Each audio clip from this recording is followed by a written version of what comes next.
നടൻ ഇന്ദ്രൻസിന് പറ്റിയ ഒരു ആരോഗ്യസ്ഥിതിയെക്കുറിച്ചുള്ള വാർത്തയാണ് പുറത്തുവരുന്നത്.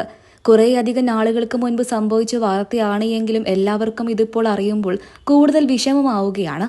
ഒരു ഷൂട്ടിംഗ് സെറ്റിൽ സംഭവിച്ച അപകടത്തെക്കുറിച്ചുള്ള വാർത്തകളാണ് സോഷ്യൽ മീഡിയയിലൂടെ വീണ്ടും പ്രചരിപ്പിക്കപ്പെടുന്നത്.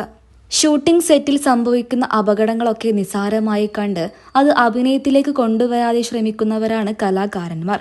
എന്നാൽ പലപ്പോഴും അവരുടെ ജീവിതത്തിൽ പറ്റുന്ന ഇത്തരം അബദ്ധങ്ങൾ ആരോഗ്യ പ്രശ്നങ്ങളായി പിന്നീട് മാറാറുമുണ്ട്.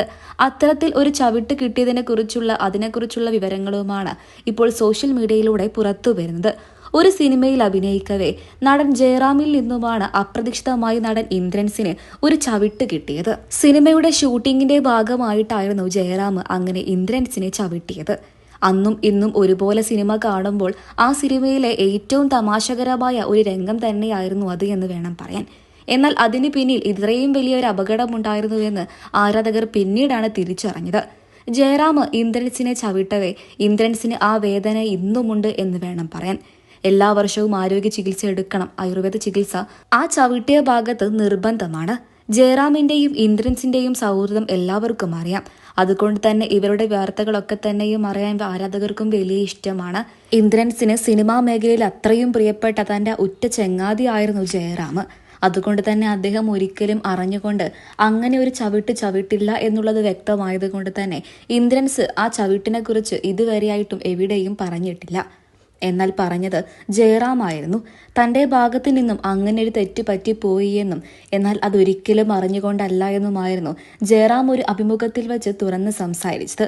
അന്നാണ് ഇങ്ങനെ ഒരു സംഭവം ഉണ്ട് എന്നും ആരാധകർ കണ്ടതും. ഇന്ദ്രൻസിനോട് ഞാൻ അങ്ങനെ ചെയ്തു പോയി എന്ന് പറഞ്ഞപ്പോൾ അദ്ദേഹത്തിന്റെ ശബ്ദം ഇടറുന്നതും ആരാധകരെല്ലാവരും ശ്രദ്ധിച്ചിരുന്നു. നിരവധി പേരായിരുന്നു അദ്ദേഹത്തിന് ആശ്വാസവാക്കുകളുമായി എത്തിയത്. പണ്ടുകാല സിനിമകളിലായിരുന്നു ഇവർ രണ്ടുപേരും കോംബോ ആയിട്ട് കൂടുതലും ശ്രദ്ധ നേടിയത്. അന്ന് ജയറാമും ഇന്ദ്രൻസും എത്തുന്ന സിനിമകളൊക്കെ തന്നെയും സൂപ്പർ ഹിറ്റായിരുന്നു. മലയാളികൾക്കെല്ലാവർക്കും ഏറെ പ്രിയപ്പെട്ട നടനാണ് ഇന്ദ്രൻസ്. ഏത് കാര്യം എടുത്തു നോക്കിയാലും ഇന്ദ്രൻസിനെ പോലെ മറ്റൊരു നടൻ ഇന്ന് സിനിമാ മേഖലയിൽ ഇല്ല എന്ന് വേണം പറയാൻ. അന്നും ഇന്നും ഇന്ദ്രൻസിന് ലക്ഷക്കണക്കിന് ആരാധകരുമുണ്ട്. ഇപ്പോൾ സിനിമയിലൊക്കെ തന്നെയും സജീവമാണ് എന്നുണ്ടെങ്കിലും പഴയ കഥാപാത്രങ്ങളൊന്നും തന്നെയല്ല. വ്യത്യസ്തമായ കഥാപാത്രങ്ങളും വ്യത്യസ്തമായ സിനിമാ പശ്ചാത്തലങ്ങളുമാണ് ഇന്ന് ഇന്ദ്രൻസ് തിരഞ്ഞെടുക്കാറുള്ളത്. വില്ലൻ കഥാപാത്രങ്ങളെ പോലെ തന്നെ തോന്നിപ്പിക്കുന്ന പല വേഷങ്ങളും അദ്ദേഹം ഇന്ന് ചെയ്യാറുണ്ട്. അത്രയ്ക്കും ആരാധകരാണ് അന്നും ഇന്നും ഇന്ദ്രൻസിന്. കുടുംബത്തിലെ ചില ദാരിദ്ര്യ പ്രശ്നങ്ങൾ കൊണ്ട് തന്നെ പഠനം പൂർത്തിയാക്കാൻ ഒരു സമയത്ത് ഇന്ദ്രൻസിന് സാധിച്ചിട്ടില്ലായിരുന്നു. ഈ അടുത്ത കാലത്താണ് 7ാം ക്ലാസ് വരെ പഠിച്ചു പാസ്സായിക്കൊണ്ട് ഇന്ദ്രൻസ് സോഷ്യൽ മീഡിയയിലൂടെ വീണ്ടും ശ്രദ്ധ നേടിയത്. നിങ്ങൾക്ക് ഇന്ദ്രൻസ് എന്ന ഹാസ്യ നടനെ ഇഷ്ടമാണോ? വിലയേറിയ അഭിപ്രായങ്ങൾ കമന്റ് ബോക്സിലൂടെ പറയാൻ മറക്കരുത്.